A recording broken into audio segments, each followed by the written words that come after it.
Assalamualaikum warahmatullahi wabarakatuh. Selamat datang kembali di channel Musyati Iksan.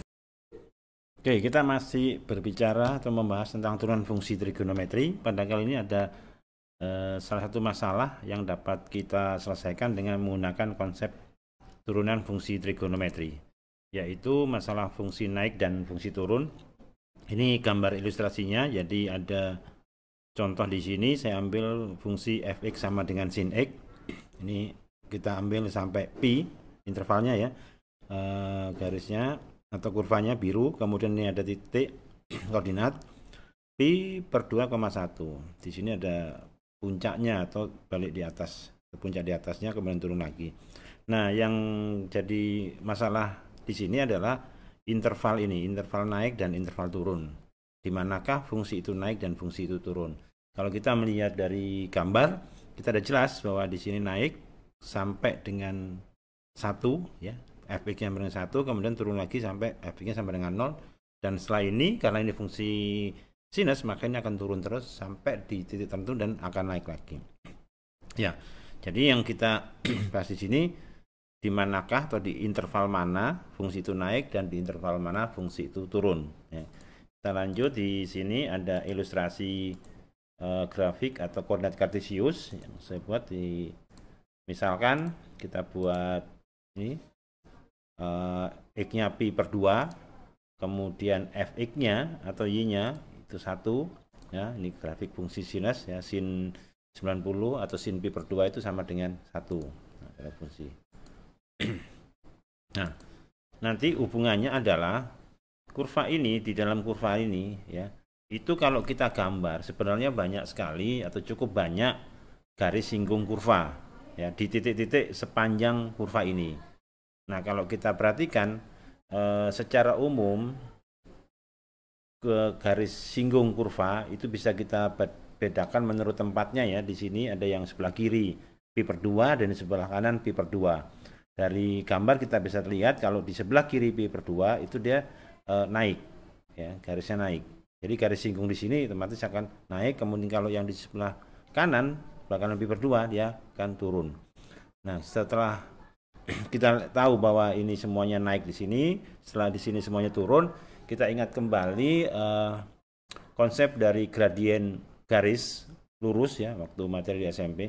Kalau kita lihat garis singgungnya naik, itu gradiennya positif ya, karena gradien itu kan y per x ya, y per x. Kalau kita naik berarti kan hitungnya dari bawah, dari y ini, dari y-nya dari bawah baru ke kanan. Ini positif, ini positif. Kalau turun ke sini berarti dia tetap kita hitung y dulu. Berarti kalau ini arah ke bawah berarti y-nya ke bawah. Ke sini berarti negatif, baru ke kanan positif. Negatif dibagi positif adalah tetap negatif. Ya, kita tidak melihat angkanya, tetapi kita lihat arahnya. Jadi arahnya waktu pelajaran di SMP, kalau arahnya naik itu positif, turun negatif, ke kanan positif, ke kiri negatif. Ya. Nah, ini ilustrasi kedua untuk lebih mempermudah. Nah, ini koordinatnya kita taruh ini. Jadi ini tadi saya kita hilangkan fungsi grafik sinusnya, coba kita ganti dengan ini. Pengertian gradien seperti saya sampaikan tadi. Jadi kalau misalnya garis K, maka gradien K-nya ya, gradien K-nya berarti kan 1 naik kemudian ke kanan pi per 2. Berarti ini positif. Ya, yang kita lihat positifnya ya, bukan angkanya. Yang berikutnya kalau kita punya garis ke bawah, ini setelah dari puncak tadi, ini hanya ilustrasi ya, gradiennya tidak lurus begini, tapi gradiennya bisa persamaan garisnya tidak satu begini, tapi banyak sekali di sini. Nah, sekarang kita lihat yang garis G. Gradien garis G, seperti saya bilang tadi, berarti Y dulu ke bawah negatif, kemudian ke kanan, ya, ke kanan. Sehingga akan menjadi ini. Iya. Ini kenapa pi dikurang pi per 2? Iya, ke kanannya kan cuma segini. Berarti kan sampai di sini pi. Ini pi per 2, berarti jarak segini ini adalah pi dikurang pi per 2. Hasilnya negatif dikurangi positif, itu negatif. Nah, dari sini ini hanya menunjukkan aja materi SMP ya, bahwa kalau dia ke atas positif, ke bawah negatif. Nah, dari konsep ini, dari pengertian ini yang kita tahu bahwa negatif positif seperti itu, maka kita bisa menyimpulkan bahwa fungsi naik itu gradiennya positif. Dan ingat, gradien itu adalah turunan pertama. Nah, berarti kalau kita menentukan intervalnya nanti, berarti kita lihat turunan pertamanya. Turunan pertamanya harus lebih dari 0, maka gradiennya positif. Gradien positif berarti fungsinya naik. Demikian pula sebaliknya. Ya. Kalau turunan pertamanya kurang dari 0, maka gradien negatif dan fungsinya turun. Nah, coba sekarang kita coba dengan soal ya supaya lebih jelas. Tentukan interval ketika fungsi fx sama dengan cos kuadrat x dengan x-nya antara 0 dan 360, ini ya, 0 dan 360-nya tidak ikut, naik, turun. Ya, pertanyaan pertama naik, pertanyaan yang B atau yang kedua turun. Jadi di interval mana fungsi itu naik dan fungsi itu turun. Kalau kita buat gambarnya fungsi fx sama dengan cos kuadrat x dengan interval ini, maka kita bisa melihat naiknya di mana, turunnya di mana. Yaitu kalau dengan melihat gambar. Tapi di sini kita akan melakukan perhitungan atau analisis tanpa melihat gambar secara utuh. Jadi kita tentukan dulu turunan pertamanya. F aksen X sama dengan 2 cos X kali negatif sin X. Ya, negatif sin X ini adalah turunan dari cos X. Ya, masih ingat ya konsep turunan di awal bab ini. Ini karena ini bentuknya kali, bisa kita kalikan min 2 sin X cos X. Bentuk ini sendiri masih bisa kita simplify, kita sederhanakan dalam bentuk seperti ini, min sin 2x. Nah, masih ingat ini materi kelas 11. Nah, dari sini tadi konsepnya adalah turunan pertamanya harus lebih besar dari 0. Nah, kita coba cari nilai x-nya, kita buat sama dengan 0 dulu untuk mempermudah. Maka f aksen x sama dengan min sin 2x sama dengan 0, sehingga sin 2x-nya sama dengan 0 ya.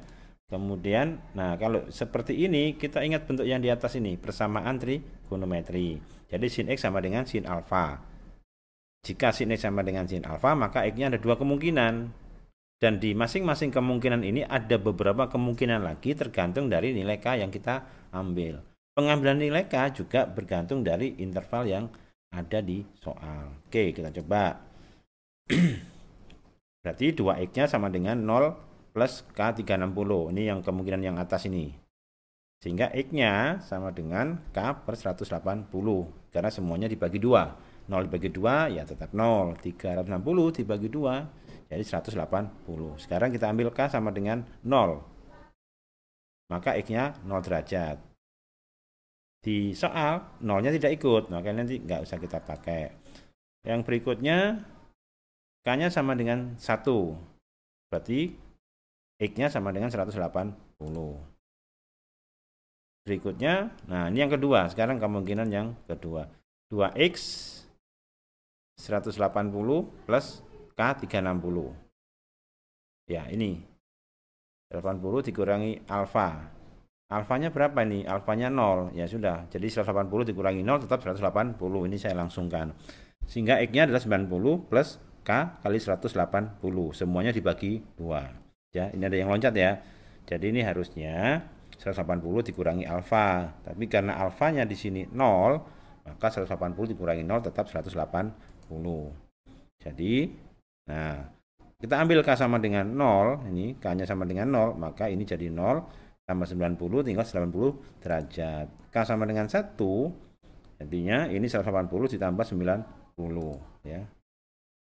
Jadi nilai X-nya 0, 90, 180, 270.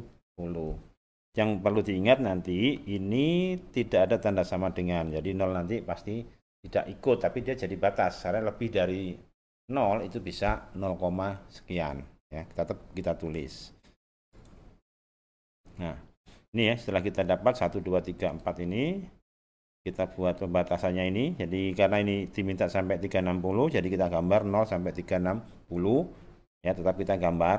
Tapi nanti di akhir yang diingat adalah tanda kurang darinya. Misalkan kita ambil acak. Ya, kita ambil acak itu sudut yang di antara ini 0 sampai 90. Kita ambil acak.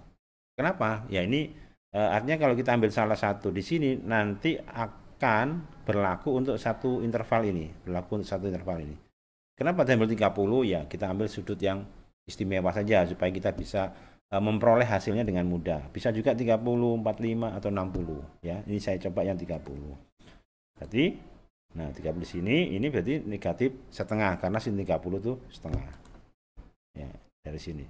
Karena ini negatif, maka di sini kita beri tanda negatif. Ya, ini tanda saja negatif. Kemudian yang di sini antara 90 180 kita ambil 120. Lagi-lagi yang kita ambil adalah sudut istimewa supaya kita mudah untuk menentukannya. Nah, dari sini ya. Kemudian hasilnya negatif setengah. Ya, negatif setengah ini dari nilai sin 120. Negatif yang di sini dari tanda ini. Sehingga hasilnya positif. Ya. Nah, di sini positif, negatif, di sini positif. 240 derajat kita ambil dari sini ya. Nah, 240 derajat. Jadi ini ngambilnya bebas ya, tapi yang kita pilih sebaiknya yang sudut istimewa sehingga nanti kita bisa memperoleh nilai sinnya itu mudah gitu ya, mudah. Karena apa? Karena sudut istimewa secara logika, secara umum harusnya kita hafal karena materi sudah diajarkan sebelumnya. Tapi kalau tidak hafal pun kita bisa melihat tabel ya, nggak apa-apa. Kemudian, nah ini sin 240 itu setengah. Tanda negatifnya dari ini. Jadi negatif setengah. Hasilnya negatif. Kemudian kita ambil yang di sini 300. Nah, 300 dari sini negatif kali negatif setengah. Jadi sin 300 itu negatif setengah. Ya, ingat kuadran kalau lupa tandanya positif negatifnya karena nilai sin cos itu kan periodik. Jadi nilainya kan muter-muter di situ saja. Kita kalau bingung itu negatif positif. Nah, kita buat kita ingat kembali konsep kuadran. Ada kuadran 1 2 3 4.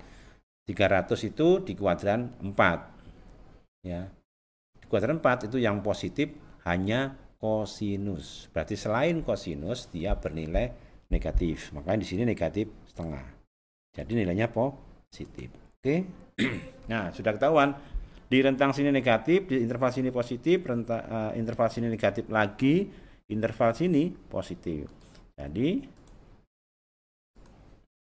dari tanda-tanda ini, dari garis bilangan ini kita bisa simpulkan bahwa fungsi akan naik pada interval 90 sampai 180 di sini ya, dan 270 sampai dengan 360, tetapi 360-nya tidak ikut ya karena sesuai dengan sesuai dengan yang diminta di soal dia hanya antara 0 sampai 360 jadi tidak sampai 360-nya. Sedangkan fungsi itu akan turun pada interval 0 sampai 90 derajat dan 180 sampai 270 derajat. Misalkan fx-nya sin x plus cos x, maka turunannya adalah cos x dikurang sin x. Nilai x untuk x sin x sama dengan 0 akan kita dapat kalau cos x min sin x-nya sama dengan 0. Cos x sama dengan sin x, kita lihat lagi sifat lagi di kelas 11 bahwa sin x itu sama dengan, nah ini data ini, sin x sama dengan cos pi per 2 dikurang x. Kalau dalam derajat itu sin x sama dengan cos dalam kurung 90 dikurang x. Ya, nah ini kita masukkan di sini, jadi cos di sini berasal dari sin ini, bukan dari kiri ya, tapi dari sin x itu sama dengan cos ini. X kalau seperti ini, x sama dengan apa? Ini alfanya ya, jangan lupa yang di soal sebelumnya ini alfanya. Jadi x-nya sama dengan alfa ditambah k kali 2pi. Jadi 2x sama dengan pi per 2 ditambah k kali 2pi. Dari mana 2x ini? Ini x-nya ini kan negatif, sehingga kalau kita taruh di sini dia jadi positif. X ditambah x jadi 2x ya. X ditambah x jadi 2x. Sedangkan x-nya sendiri ini semua dibagi 2. Jadi x per 2 dibagi 2 itu pi per 2 dibagi 2 itu pi per 4. Ini 2pi dibagi 2 tinggal pi. Sekarang kita tentukan x-nya dengan mensubstitusikan nilai k. Kita coba k sama dengan 0. Ini ya, berarti di sini 0, tinggal pi per 4 masih masuk di interval yang ditanyakan. K sama dengan 1, hasilnya 5 pi per 4. Kalau K sama dengan 2, jelas tidak masuk, karena di sini kalau ganti 2 ini sudah 2 pi, masih ditambah pi per 4. Atau nah, cos ya, satunya positif, satunya negatif. Beda dengan sin tadi. Kalau sin itu alfa sendiri, yang keduanya 180 dikurangi alfa. Sedangkan yang di sini ini x alfa, yang satunya negatif alfa. Ya. X sama dengan X dikurang pi per 2 tambah K 2pi. Ini ya, ini kan negatif kali negatif positif. Berarti X yang di sini juga positif. Kalau ini kita bawa ke kiri, negatif. Berarti X kurang X, nah 0. Jadi X-nya sudah hilang. Kalau bentuk begini artinya tidak dapat dilanjutkan. Karena yang kita cari tadi X, sementara X-nya sudah tidak ada. Jadi nilai X yang kita dapat adalah pi per 4 dan 5pi per 4. Nah, hanya 2 ya, hanya 2. Sehingga garis bilangannya akan seperti ini. Nah, ya tetap nolnya kita pasang. Ini kenapa jaraknya berjauhan? Bukan. Ini kalau kita urutkan ya dekat. Ini habis pi per 4 kan di sini pi per 2. Ada pi, ada 5 per 4 pi, ada 7 pi per 4, ada 8 per 2pi, yang hasilnya 2 ya. Jadi ini kalau ditulis banyak ya, bukan loncat-loncat itu. Nah, untuk X sama dengan pi per 6. Nah, pi per 6 di mana? Pi per 6 dari sini.